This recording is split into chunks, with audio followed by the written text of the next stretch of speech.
President. In 1993, Mr. President, binomba po itong St. Peter's Cathedral in Davao City where 7 died. Naalala niyo po ba ito? And according to Arturo Las Cañas, Mr. Chair, point of order. What was the I would like rule to that was find out excuse me, if Attorney Delgra is coaching the President, because she has been whispering in the ears of the former President.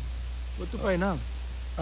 Attorney Delgra, please refrain from coaching. The President is able to answer all these questions being asked of him. Advising me And about my you're legal only rights. limited to advising Legal your client rights. with his rights. Nothing more, nothing less. He's I a hope lawyer. you follow the rule, Attorney Delgra. Please He does- proceed. He does not have to coach me. I know how to answer. Mr. Chair, 1993, binomba po ang St. Peter's Cathedral, Davao City where 7 died. Naalala niyo po ba ito, Mr. President? Yung simbahan, ma'am. Opo, St. Peter's Cathedral in Davao Yes, ma'am. City. At sangayon po kay Arturo Las Cañas, kayo ay galit na galit sa pangyayaring ito. Sinong hindi magalit, ma'am? At dahil po sa inyong mahigpit na galit, ay inorderan nyo po itong sina Las Cañas na bombahin ang mga moske kasama po ang Kamamara Mosque at Bancorehan Mosque. What can you say about this? Crazy, ma'am. Do you know that my mother is a Muslim? That's an idiot statement. In other words, you are denying. Of course. Mr. President, let me proceed to June Pala. Sino po si June Pala? Well, he was a broadcaster. He is a broadcaster who used to criticize you during his programs. Tama po ba? Everybody, pati ako, tama yan. Trabaho niya yan. And according to the testimony of Arturo Las Cañas, you ordered the killing of June Pala. Niwala kay Las Cañas. Lahat na nandang participation ng crime niya, kanya. There's a pattern, you know. Look at the pattern of the crimes. Kanya lahat ng ano. Do you believe that as a policeman? Would I? Would I? Kanina po, Mr. President, I started my interpellation with acknowledging your courage in taking full legal responsibility to all the victims of war on drugs, and you said both legal and illegal. The reasons why I asked about Laod Quarry, where human bones were found. The reason why I asked about the Dumoy raid, where 11 Chinese personalities were summarily brought and killed to Laod Quarry.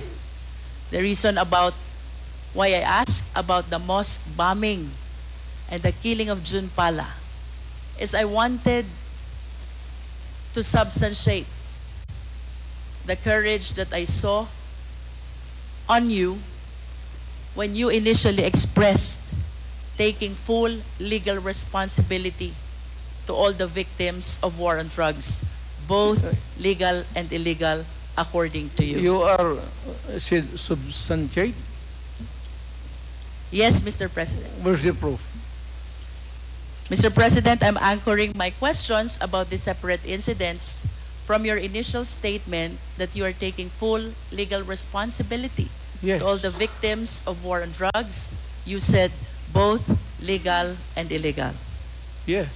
Mr. President, you are a long-time prosecutor, correct? Correct. And of course, it is very fundamental upon us, all lawyers, the Yeah. requirements of due process. We are zeroing in on a particular individual now. Due process is the law which hears before it condemns. Due process is the law which requires notice and hearing. If you say so. Mr. President, I hope that we will be reminded that by due process, the end does not justify the means. Kanina po, tinanong din po kayo ni Honorable Brosas about the number of the victims of war on drugs. Tinanong po kayo about statistics, and you lamented na hindi nyo po alam or dala yung records. Now, I want to share to the public the statistics of the victims of war on drugs. We are... Mr. President, this is from PIDEA.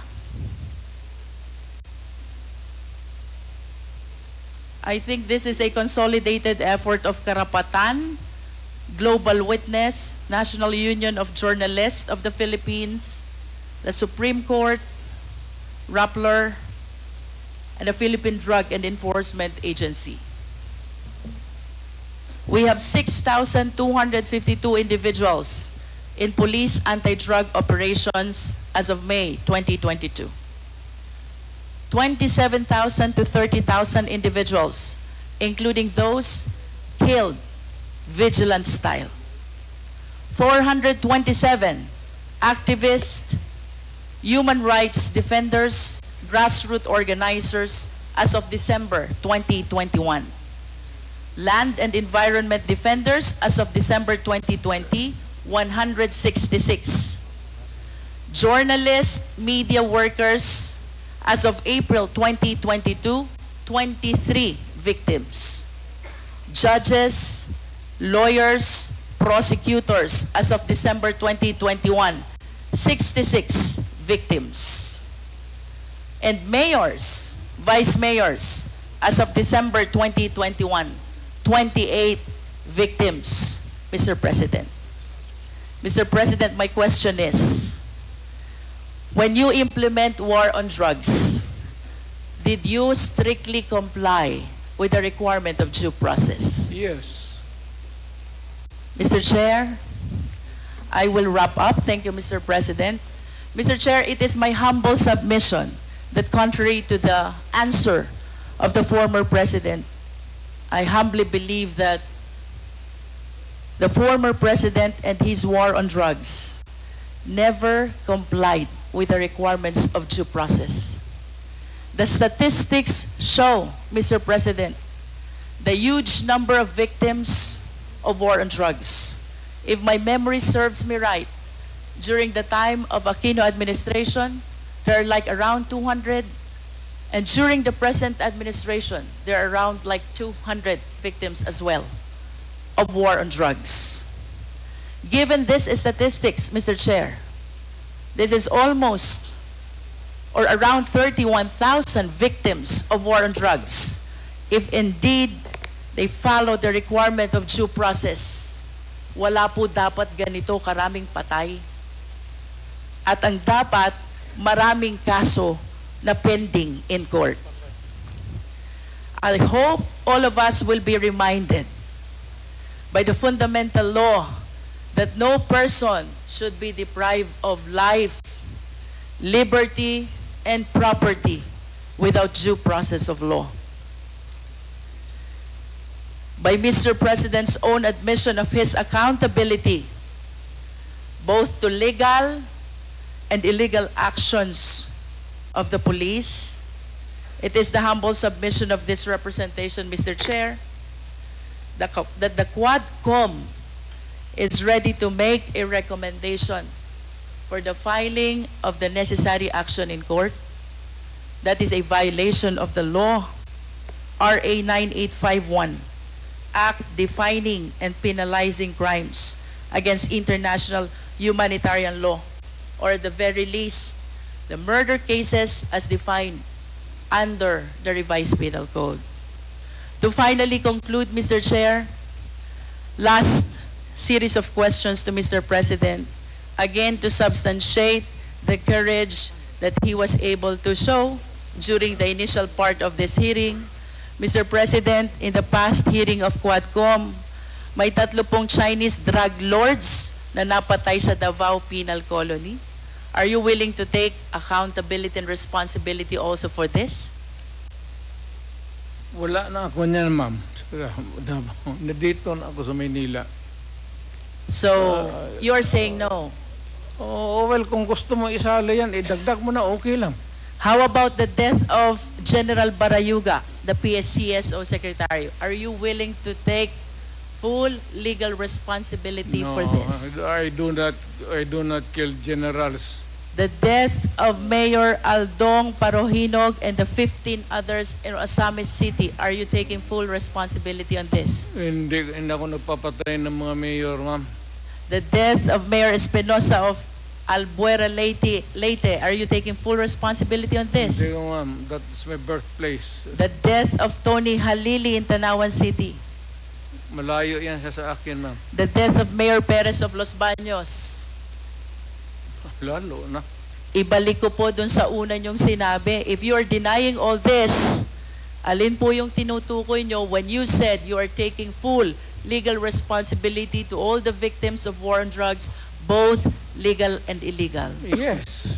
Kasi order ko kasi yung that was my campaign against drug.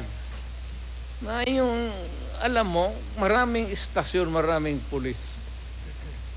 Kung nagkaletse-letse doon, hindi ka maghugas ng kamay. Dapat sabihin mo, akin dyan, kasi of course, nagkamali sila. Now, if there is an appropriate action na gusto ninyong ilabas, then file the case in court. Wala namang pigil. Matagal na yan yung sabi extrajudicial killing. I am challenging anybody or everybody who makes the accusation, whether it is really true or not, it may be true, file the case in court because may korte tayo. And even if I will admit na totoo yan, you have to go to court because I will make the admission there again. Are you saying, Mr. President, that when you go to court, you're willing to admit also your accountability for all the deaths during the war on drugs? Ay, of course, may abogado man ako, ma'am. Kung ano sabihin ng abogado ko, sunod ako.